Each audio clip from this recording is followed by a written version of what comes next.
Saan nga ba aabot ang 1,000 pesos mo dito sa Japan? Hi J-Peeps, is JP or Pinoy Tokyo Boy na dating OFW dito sa Japan. And ngayon nga is meron tayong challenge, 1,000 pesos challenge dito sa Japan. So, kung nakikita nyo dito, 1,000 pesos lang yung laman ng GCash app ko. And ang 1,000 pesos ngayon is 2,636.76 yen ang equivalent niya sa palitan ngayon. Around 0.38 ang palitan ng 1 yen to peso. So, ngayon nga is itatakal natin kung saan nga ba aabot yung presyo na to dito sa Japan. Let's go!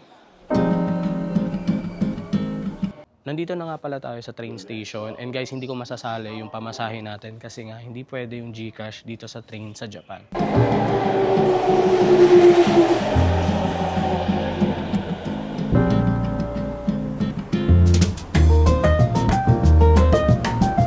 So ayan guys, nandito na nga tayo ngayon sa Okachimachi Station and dito nga natin gagastusin yung pera natin. Sa tawid nga lang ng Okachimachi Station is makikita nyo tong Ameyoko. Pasok tayo. Itong Ameyoko guys, pag dinaretso nyo yan, Ueno Station na to. And dito nga sa lugar na to, marami kayong mabibilhan ng mga pasalubong. Ang daming tao dito. By the way, if naghahanap pala kayo ng masarap na takoyaki, ito yung favorite kong bilihan ng takoyaki and lagi ring mahaba yung pila dyan. Actually, wala naman akong planong bilhin, kaya siguro maglalakad-lakad lang ako. And kung ano nga yung pupukaw sa paningin ko, and then pwede naman ng GCash is doon tayo bibili. And by the way guys, para nga malaman yung pwede siya sa GCash, kailangan yung hanapin yung partner ni GCash dito. So, si GCash sa Pilipinas is integrated siya sa Alipay Plus. So, kailangan may plus para sure kayo na pwede nyong gamitin yung GCash account nyo. Meron din palang mga perfume dito. May ABC Mart, tapos may mga ganitong shop. Actually, napakarami ng ganitong shop na medyo mura yung paninda. Hindi lang ako sure kung totoo yan. So, comment nyo dyan sa baba kung tingin nyo is legit yung mga paninda nila dito. Habang naglalakad nga tayo dito, is meron akong nakitang vending machine. And tignan nga natin kung pwede nga yung GCash dito. So, may mga vending machine sa Japan na pwede rin yung GCash, pero usually dapat nakalagay yung Alipay Plus. Like this one, ayan, pansin nyo, may Alipay Plus and may GCash. Dito rin sa kabila, meron ding Alipay Plus and GCash. So, bili tayo ng drinks dito. Binuksan ko na rin yung GCash ko para ready. So, bili tayo nitong peach tea. So, kinli ko na yung drink ko, peach tea. And then ngayon is, i-scan lang natin, QR. Scan natin yung QR dito sa baba. And tingnan natin kung ko-connect nga ba siya. Ayun. So, connected. And then, okay lang tayo dyan. And then, pipili ka lang pala dito ng drinks. Okay. So, ngayon, yung drinks na gusto natin is ito. 170 yen. Buy. And then, GCash with Alipay.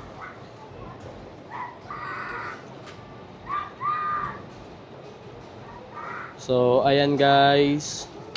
Ang gastos natin is 64.47 pesos. And meron silang pa-discount of 22 yen.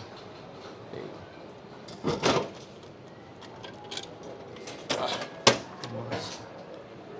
Ayun guys. So, nakabili tayo ng drinks using our GCash application.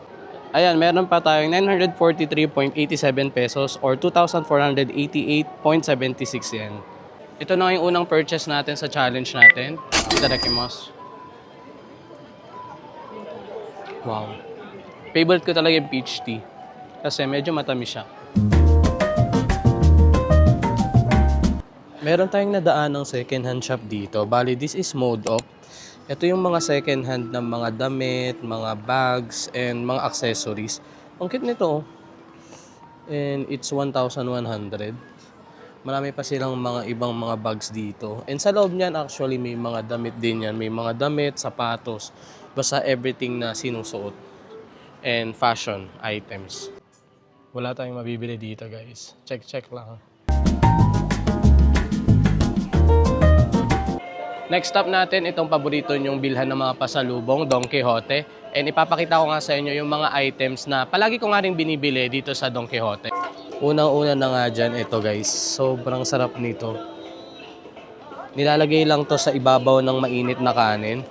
And meron na nga siyang soy sauce and egg. Try nyo to. Life-changing.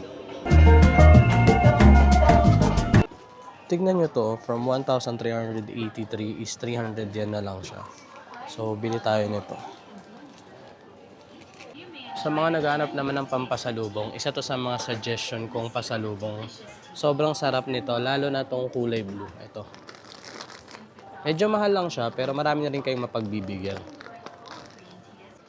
In terms of matcha latte naman, ito yung usually kong binibili.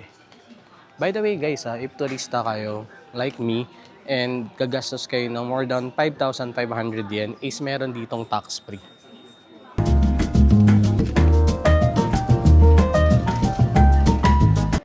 So ito na nga lang muna yung bibili natin for now. And magbubukas na ako ng GCash app kasi medyo matagal ngang buksan yung barcode nito. So for this one naman, bubuksan nyo yung QR and then magge-generate kayo ng QR.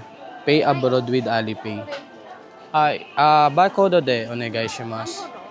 Barcode. Alipay de.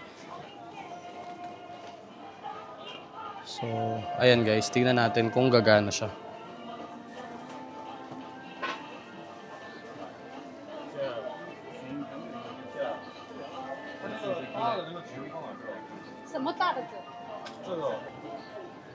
Ayun, gumana siya guys. 567. So, ang tira na lang ng pera natin ay... Oh, meron ulit discount. Oh, 100 yen din yun, sayang. Ang tira na lang sa pera natin ay... 376. Makakain pa kaya tayo niyan? By the way guys, dito kanya-kanyang balot kayo ng mga pinamili nyo. Uulitin ko lang, ito na lang pala yung balance natin. 376.51 pesos or 992.77 yen. And ngayon, isahanap tayo ng pagkain, nakakasya pa tong budget natin. Let's go!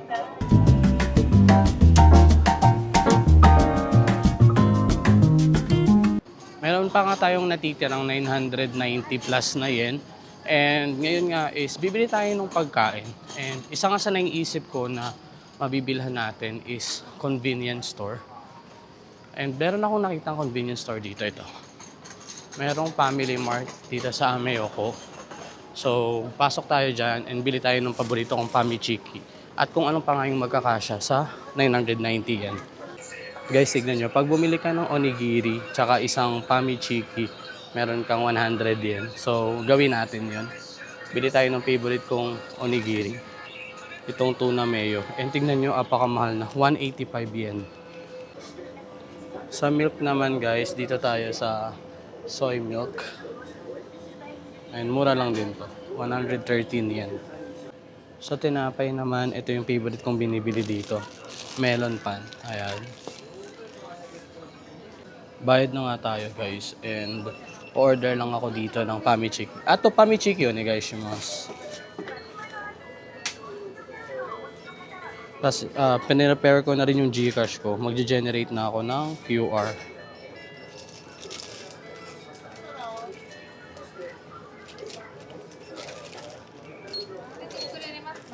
Ayiranai desu. Hai, Alipay de onegaishimasu. Hai. Chotto matte. So ayun guys, nag-ano pa rin siya ng barcode. Pero 581 lang yung bill natin. Asimasen, chotto matte. Hai. Ayun yung isa sa problema, medyo matagal lumabas yung QR. Nilagay ko na nga rin dito yung mga pinamili natin and yung tira nga sa GCash natin is 194.09 pesos or 511.77 yen. So medyo marami pa and tingnan natin kung saan pa nga natin siya mabibili. And papakita ko nga lang din yung mga napamili ko. So meron tayong melon pan. Meron tayong Famichiki. And meron din tayong onigiri. Plus yung soy milk natin. So, ayun yung mga napamili ko dun sa nabawas kanina. Yung nagastos nga pala natin sa Family Mart is 182.42 pesos. Ayun yung mga gastos natin. Yun. So, ngayon is kakain na muna ako ng konti. Kain ako onigiri. Tadakimasu. Medyo nagutom ako.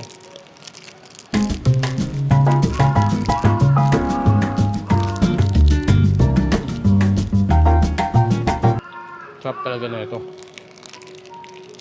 Ito yung favorite ko talagang onigiri sa lahat. Tuna mayo siya pero ganito siya. Parang may soy sauce na yung rice niya. So ngayon is buksan natin yung pamichiki. Wow. Pamichiki. Yung pamichiki, usually yung mga ibang tao, bubuksan mo yan dyan. Pero ang pagbubukas ng pamichiki dito, tapos bubuksan mo siya ng half. Ayan. Ganyan siya buksan.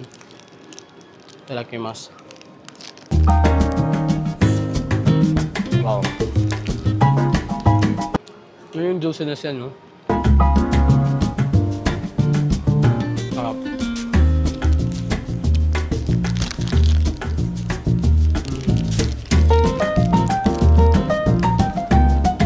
Comment ka nga dyan kung favorite mo rin tong pamichiki dito sa Japan. Or kung hindi naman, anong klaseng chicken yung favorite mo? Anong convenience store? Comment mo dyan.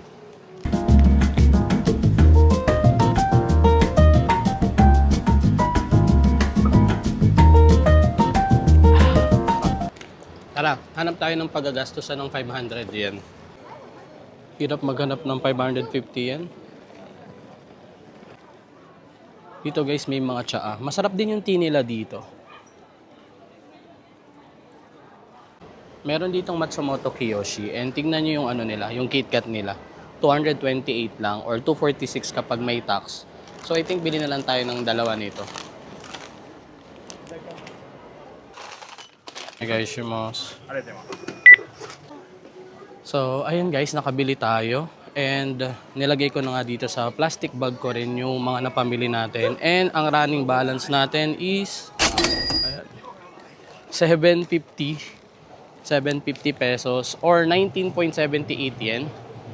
And I think hindi na natin siya magagamit dito sa kahit na saang tindahan. So, thank you so much for watching this video, J-Peeps. And if meron kayong mga suggestion, i-comment nyo lang dyan sa baba. And alam nyo na, bago kayo pumunta sa Japan, lagyan nyo na ng maraming laman yung Gcash nyo. So, please share this video. See you na.